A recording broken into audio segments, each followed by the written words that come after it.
Morning, people. Welcome back to Scarfy Spurs Talk.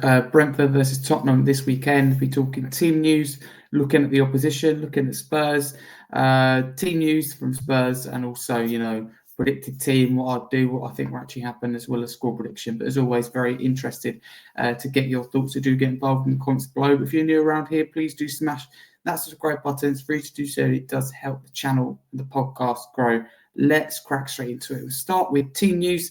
Because Ange Postecoglou in his press conference confirmed all the team news as he usually does ahead of this game against Brentford at the G-Tech on Sunday. Dragison's out. They're unsure on the extent, but rumours are circulating at the time of recording that he could be out for the rest of the season, if not the majority of it, which is obviously a real shame. Spence, Regulon and Kinski are available after they were unavailable, obviously in Europe, not being registered, any of them.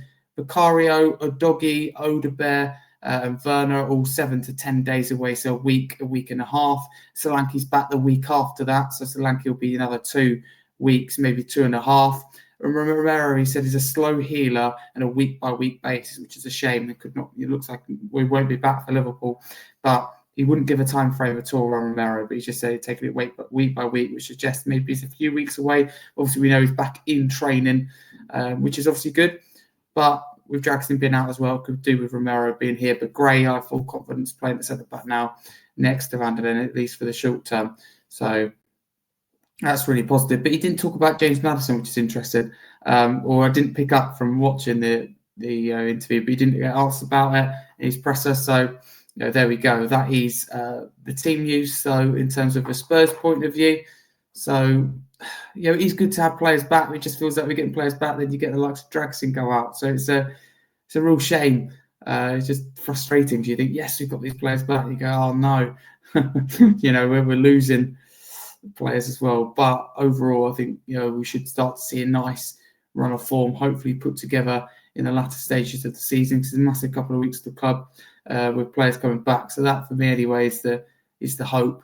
However long it may take, I think that we're slowly start to turn our fortunes around. Certainly hope so anyway. But from a Brentford point of view, Christian, Norgard, Gavin Shoulder were both withdrawn in their win at Selhurst Park last time out, which is interesting. Both withdrawn in that game, but apparently are both fit to play in this game, which is a shame. And Brentford, the Bees, are also boosted by the return of Pinnock. He's recovered from a hamstring injury. So, that's the main thing. And Henry's still out. He joins De Silva, Thiago, Gustavo Nunes, Aaron Hickey to the injury list. But Brentford get a few players back, which is obviously not what you want to hear. But there we go. Henry's been out for ages, hasn't he, and just come back and looks like he's out again. But my team would be Kinski, backline of Porro right back, Spence left back, obviously Docky still out, and Gray and Van der Ven as centre backs. Midfield, totally up for debate for me. It has to be Kulusevski in there. I really like to prefer him in that 10 than out wide. I think he proved that even against Elfsberg. And I'll put Basuma and Bentancur in there. I think it'd probably be one or the other, though. And I've done that because I want to see Mikey Moore on the right, building off that first goal in a Spurs shirt. Son on the left really impressed me in that first half against Elfsberg. And Richarlison down the middle. Lancashire's now gone out on loan to West Brom, so he's not an option for this game. We didn't see that. That's my team. What do you think?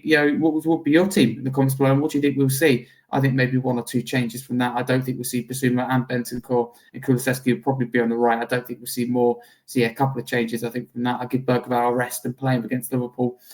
I think that game suits him. But that's what I'll do. For Brentford, a really well-oiled, well-drilled side, as I like to say. Under Thomas Frank, really good home record. Having said that, I don't think they've won in their last 4 at the G-Tech. It doesn't matter overall this season, and just generally under Thomas Frank, their home record's really good. We know they can cause problems. Mbamo, Wissa, but also players like Damsgaard go onto the radar. Kevin Shoulder, they can cause problems. Nathan Collins from set pieces. But this game has everything written all over it for the neutral. I think it's pure entertainment, has goals written all over it, and definitely the game for the neutral.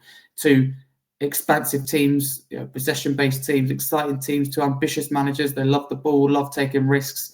2 weak defensive, really strong attacks. So we've got to watch, in particular, Mbamo, obviously on all set pieces. He's a real problem, but Wissa will cause problems as well. But Mbamo is the one that we need to watch. But Brentford, really good going forward. But we can definitely hurt them defensively. And that's why in my score prediction, I'm going 2-2. You asked me a few days ago for that Elfsberg win, and before this, team news update, which is a little bit more positive, even if it's not for this game, just going forward. I would have probably backed Brentford to win, but now I back us to get a draw. And as I said, I do think we get a nice run of results together. Obviously, Man United, Man City, it's going to be hard, but I do think that we'll make that happen. But I don't think we have quite enough to win this game away from home. If it was at home, it might be a little bit different. Brentford, at the start of them, this is for, they've got to start with a nice run of fixtures for them. FPL point of view, it's a good time to bring them in Burmo and Wissa. Consider our defensive injuries as well.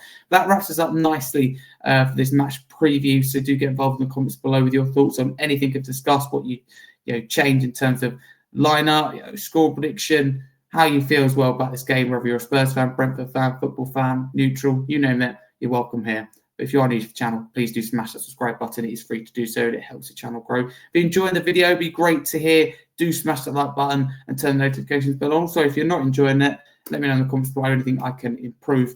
But for now, a massive Spurs. Let's hope for a win.